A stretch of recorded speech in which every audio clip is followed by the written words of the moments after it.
Pretty to look at, easy to make, delicious to eat, these pecan logs or snowballs are my favorite Christmas cookie.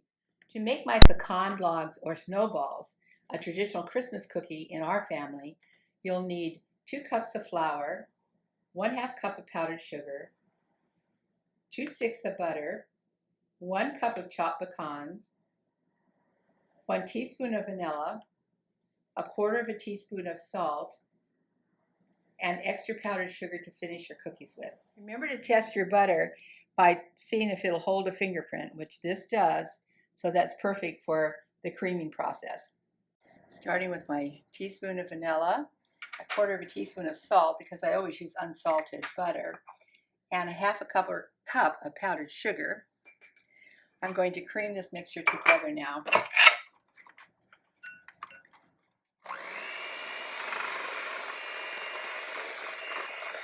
Once your mixture is creamed together, it's time to start adding additions of your flour and beating it all together.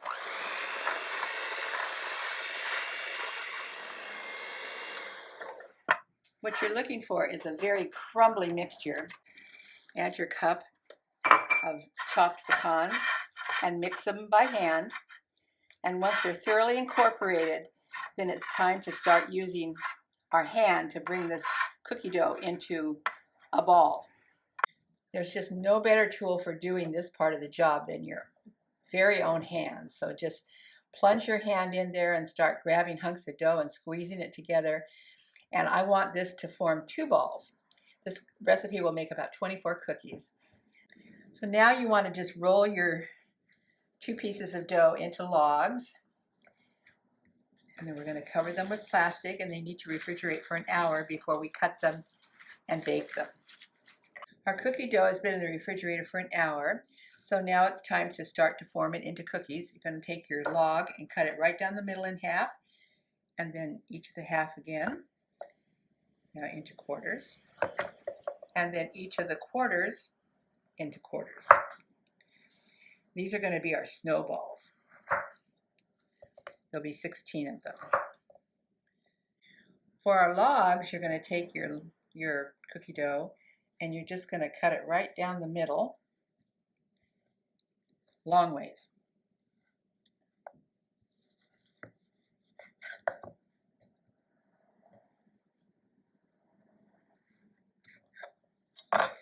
Two long halves. Once in half, cut your halves in half, again right down the center.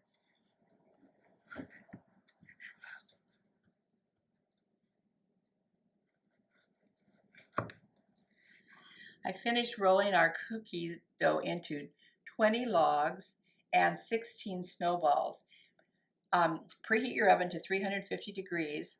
These cookies will bake for about 10 to 12 minutes, and I'm going to transfer them onto a parchment-lined baking sheet. These traditional Christmas cookies are known by a lot of different names, sometimes called pecan sandies, snowballs, Russian tea cakes, or even Mexican wedding cookies. It's said that the Greeks and Germans used almonds rather than pecans and called them by names I won't even begin to try to pronounce. If you have time, it's a good idea to pop these in the refrigerator for about 15 minutes to 30 minutes before you put them in your preheated oven. It'll keep them from spreading. Our cookies have cooled to where I can handle them, and so now I've just been coating them in the powdered sugar. And once I get them all coated, then I'll just take my little sieve and I'll just give them one last overall sprinkle before they're ready to eat. If you've ever wondered about where the tradition of leaving cookies and milk for Santa Claus came from, it actually has its roots in the years of the Depression.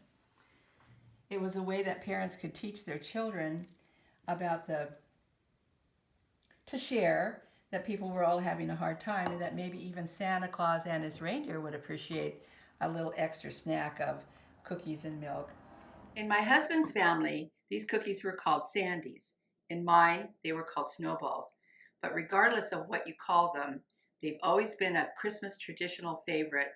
And don't forget to leave a couple on a plate with a glass of milk for Santa Claus.